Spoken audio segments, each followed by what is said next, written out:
My Netflix viewing, I caught the Shawshank Redemption, the #1 rated movie on IMDb. I believe it has a 100% rating on Rotten Tomatoes.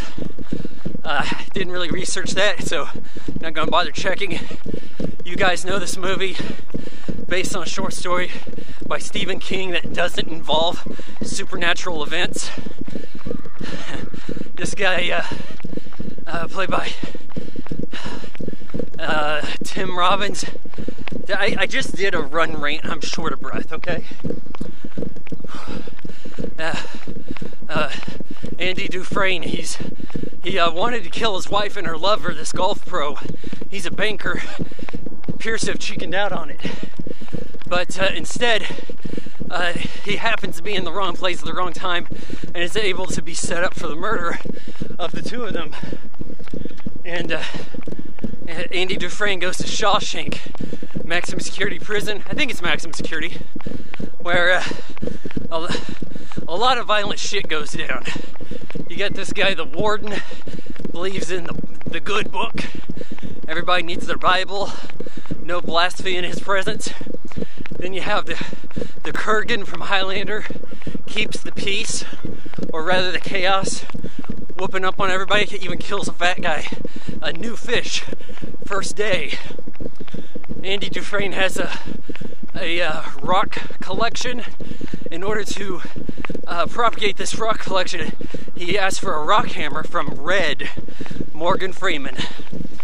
And got an angry goose over here, but I'm gonna try my get busy living or get busy dying.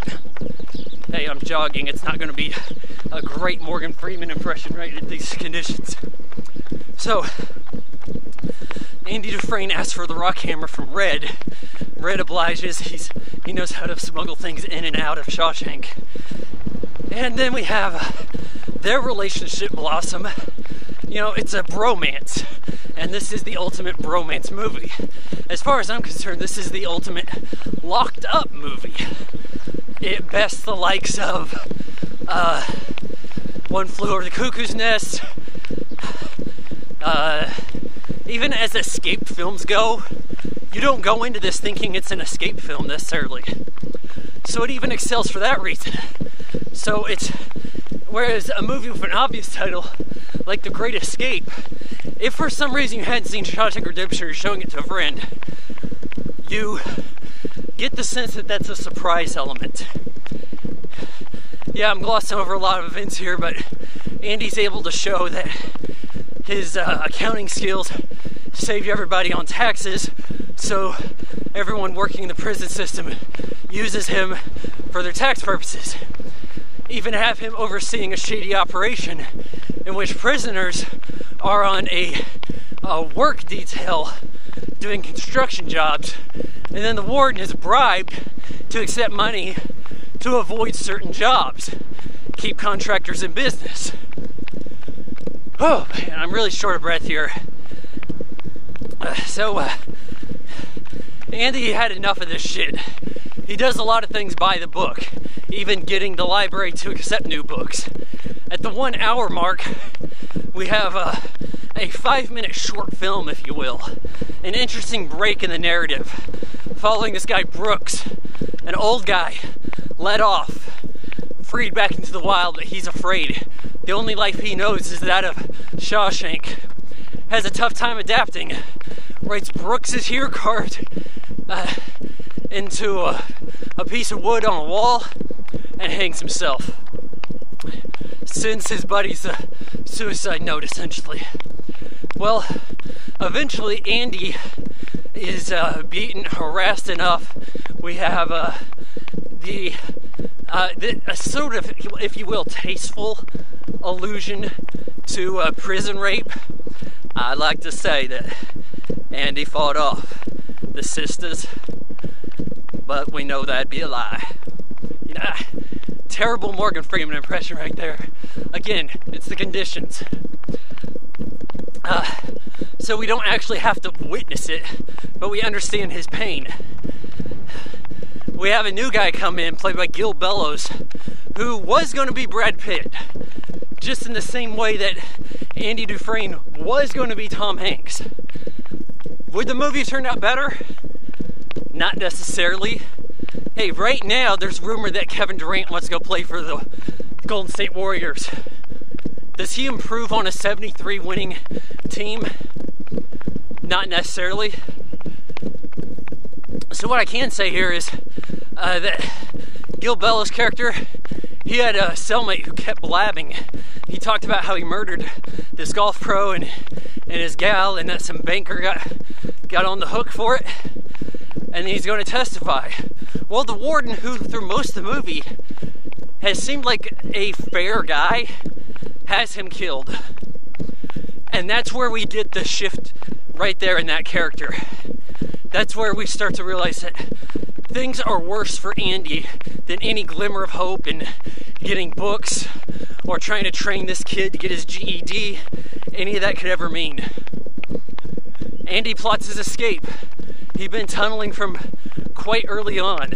Used that little rock hammer, tunneled into the wall, put a poster of it, of Rita Hayworth over it. And then, as hot as she was, got an upgrade for his poster with Raquel Welch, the hottest babe of the 60s, if not ever. I mean, like, we're talking about seriously hot at that time, 1 million BC. So he tunnels through on a night where there's much lightning, takes a rock, hammer fists into the pipe at the strikes of the lightning, crawls through 500 yards of filth you don't want to imagine, says Morgan Freeman, who narrates the movie, and much of it's told through his eye, but he's a supporting character. Great Gatsby style right there. So we have that stuff going down, and he crawls to his freedom, and we get the poster shot of him in the rain, quite happy. He also managed to smuggle out documentation that would give him 300 grand in 1960s money.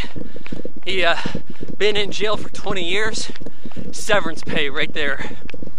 All the information comes out, shows how dirty the warden is, the murders, everything going on. Warden even kills himself.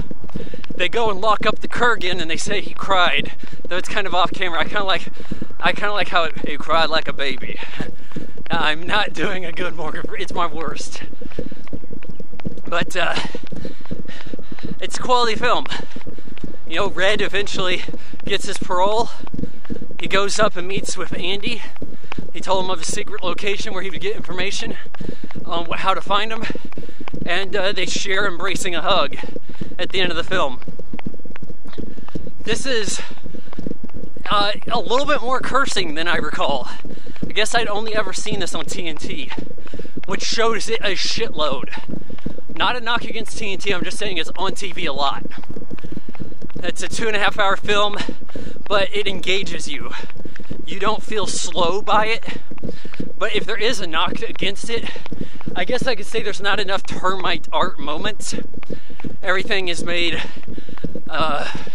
fairly obvious in contrasting to the styles of, say, a filmmaker who wants something under the surface. No, the escape attempt is not necessarily obvious, but then we're walked through the process.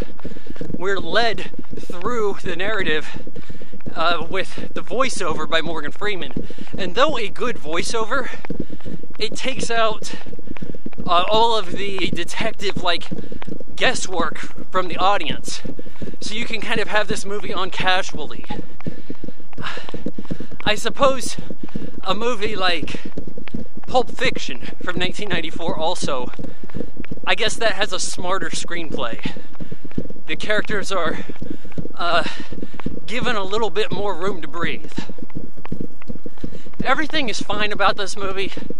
Like, you can only complain about it in the smallest possible way, and that is to say narrative choice. This is a movie that everybody likes. That's why it's number one. You know, you get to the top by being easily agreeable.